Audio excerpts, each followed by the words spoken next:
You know, I explained in some detail in Liberty and Tyranny and Ameritopia that the statist who promotes this false utopian paradise notion in order to suck people into it, they're never done. That's why you never have an actual blueprint or constitution of what it is that they want to set up at the end of the process, because there is no end of the process. There's no amount of liberty that they steal from you that will satisfy them. There's no amount of private property that they steal from you that will satisfy them. It's doomed to failure, which means any society that embraces this is doomed to failure. The people are. There's an important piece here in the Washington Examiner by Byron York. And it's worth taking some time with this. During the campaign, he writes, it was commonplace to note Obama didn't have much of a second-term agenda. Beyond his desire to raise taxes on higher earners, most of the president's platform amounted to a promise to not go back. That is, to protect the so-called accomplishments of his first term. But Obama's liberal supporters do have a second-term agenda, and it's a far-reaching one. That agenda, laid out in a new article in the liberal magazine The American Prospect, is enough to set off alarm bells among conservatives in Washington and around the country. Not just conservatives, folks. All of you. Everybody. In the piece, author Michael Kanzai summarizes the work of some influential thinkers on the left who are asking the question, now that Obama has been reelected and Obamacare is safe from Republican appeal, what's next for the welfare state? They divide the answer into three parts. The first is further expansion of the social safety net. That is the welfare state, folks. The second is an array of programs to act as a springboard for the poor. And the third is an escalator to address income inequality by giving progressively larger government grants to lower-income Americans. This is totalitarianism. They can call it anything else they want. York goes on. On the safety net, the liberal plan begins with the premise that Obamacare isn't enough. As I told you, that would be the position, no matter what they passed. Quote, the program will still leave millions without health insurance, Kanzai writes, and it may fail due to its complicated design to contain costs. So Obamacare is not enough. We need more.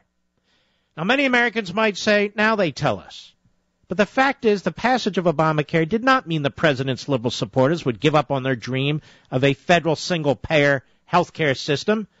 Senator Tom Harkin, leftist commie, Democrat, Iowa, called Obamacare a starter home. And for liberals, it's just a first step toward their goal. The other goal for the safety net is to radically remake the retirement system. I've talked about this. Here it is. Social Security would remain in place, but progressives they're not progressives, they're commies, are frustrated that 401k plans, any of you have one of those? You have an IRA, 403B, whatever? Are used mostly by higher income workers. So see, everybody's rich now. All of you folks who think, because you have a private pension plan, well, I'm in the middle class. No. You're a higher income worker now. So they want the government, in Kanzai's words, to, quote, provide a universal IRA with an automatic enrollment to all Americans, as well as shifting 401ks over to public-private defined benefit plans. I thought we called this Social Security. In other words, they want to steal your private pension plan, and then they want to give pension plans to people who supposedly can't afford them, also with your money. Now, such a scheme would not only involve massive new federal spending, but would also create a vast pool of previously private money under the government's control. Hey, tax the rich, yes. Call your congressman. Tweet your congressman. Screw the rich. Wait a minute. I earn $60,000 a year and I have a private pension plan. That's right. You're a higher income worker.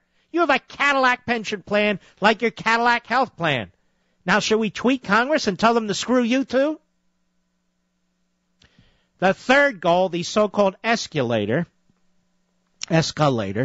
not, well, you know what I mean, is perhaps the most radical. To address continuing income inequality. Let's stop right there. There's always income inequality. There's always going to be income inequality. You ever see these worker ants go up and down in a line, Mr. Producer? Do they all carry the same exact amount of food? So there's inequality among worker ants. There's inequality among the poor prisoners in gulags in North Korea. Some are able to collect 3 worms and eat them. Some don't get any worms. You get the point? The third goal, the escalator, is perhaps the most radical. To address continuing income inequality, liberal thinkers propose sweeping redistribution plans. One is to increase the earned income tax credit so that it becomes a government wage subsidy for everyone who makes up to $80,000 a year. Ladies and gentlemen, when I've called Obama Marxist and his supporter Marxist, I've taken no end of hell. Well, what do you call this? What do you call it? Another approach, writes Kanzai, would create an unconditional basic income that rises with the GDP growth. In other words, ladies and gentlemen, the government has killed off the civil society and the private sector. These aren't liberal thinkers. They're not thinkers at all. They're power-hungry drones. These are the people who are influential in the Democrat Party today. These are the people to whom Barack Obama listens.